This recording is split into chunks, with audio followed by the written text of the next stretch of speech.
दोस्तों, क्या आपने कभी सोचा है कि उज्जैन के महाकालेश्वर मंदिर का महत्व इतना विशाल क्यों है? आखिर क्यों ये स्थान भगवान शिव के 12 ज्योतिर्लिंगों में से एक है?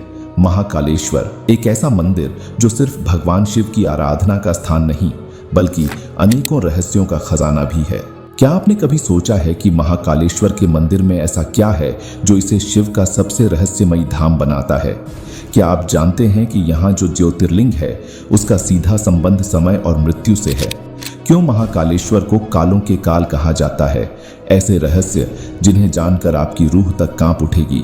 आज हम उन रहस्यों को जानेंगे जिन्हें जानकर आपकी आंखें खुली रह जाएंगी और मन अचंभित हो उठेगा। तो चलिए इस अद्भुत यात्रा पर चलते हैं और जानते हैं उन रहस्यों को जिन्हें सदियों से छुपा कर रखा गया है। महाकालेश्वर का उद्गम। महाकालेश्वर का यह ज्योतिर्लिंग कोई साधारण लिंग नहीं है।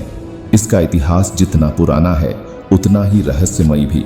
कहा जाता है कि महाकालेश्वर का उद्गम त्रेता युग में हुआ था। पुराणों के अनुसार उज्जैन में एक बार राक्षस दूषण का आतंक फैल गया था। तब भगवान शिव ने महाकाल का रूप धारण कर उसे समाप्त किया और यहीं स्वयंभू ज्योतिर्लिंग के रूप में स्थापित हो गए। लेकिन सवाल यह है कि महाकाल का क्या मतलब है? महाकाल यानी समय के मालिक, मृत्यु के स्वामी। भगवान शिव का यह रूप समय को नियंत्रित करने वाला है। महाकाल की भस्म आरती। क्या आप जानते हैं कि महाकालेश्वर में रोज होने वाली भस्म आरती का क्या महत्व है? यह कोई साधारण पूजा नहीं है। सुबह के समय यहाँ भगवान शिव की पूजा के लिए ताजे शव की भस्म का उपयोग किया जाता है। लेकिन सवाल यह है कि ऐसा क्यों?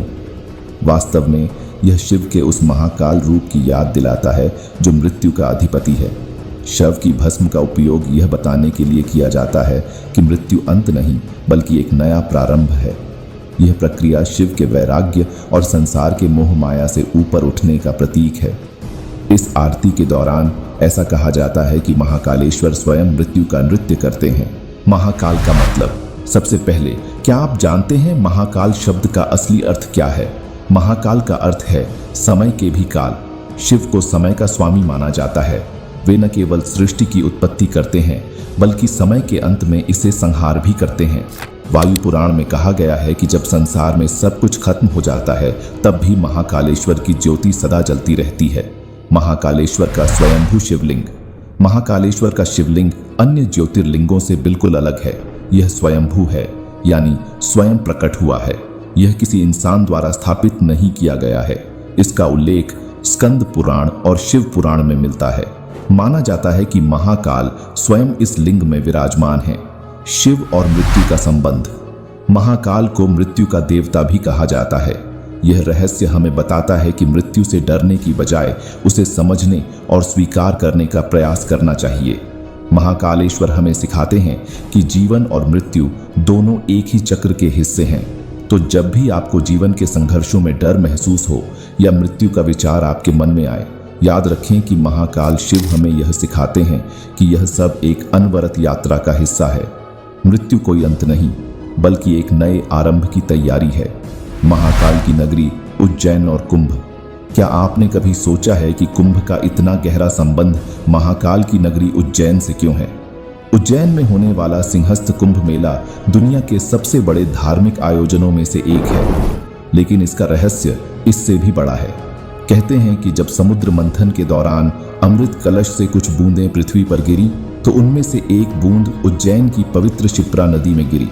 यह माना जाता है कि इस अमृत की बूंदों के कारण हर बार कुंभ के दौरान यहाँ स्नान करने से मनुष्य के सारे पाप धुल जाते हैं और उसे मोक्ष की प्राप्ति होती है। दोस्तों, महाकालेश्वर मंदिर सिर्फ एक धार्मिक स्थान नहीं है बल्कि यह उन रहस्यों का भंडार है जो जीवन और मृत्यु के पार के सत्य को उजागर करते हैं। महाकाल हमें सिखाते हैं कि जीवन में डरने की कोई आवश्यकता नहीं है। वे समय के भी स्वामी हैं और समय का चक्र उनकी मर्जी से चलता है। उनका संदेश साफ है, जो कुछ भी हो रहा है वह उनके नियंत्रण में है। तो जब भी जीवन में कठिनाइयां आएं, महाकाल का स्मरण करें। उनका आशीर्वाद आपको हर बाधा से पार ले जाएगा। आखिरकार महाकाल वो हैं जो खुद समय के भी पार हैं। उनके रहस्यमयी संसार में और भी बहुत कुछ छिपा है जिसे समझने की ज़रूरत है और इस यात्रा को हम आपके साथ आगे भी जारी रखेंगे। और अगर आपको ये वीडियो पसंद आया हो तो लाइक, कमेंट और सब्सक्राइब करना ना भूलें। अगले वीडियो में मिलते हैं।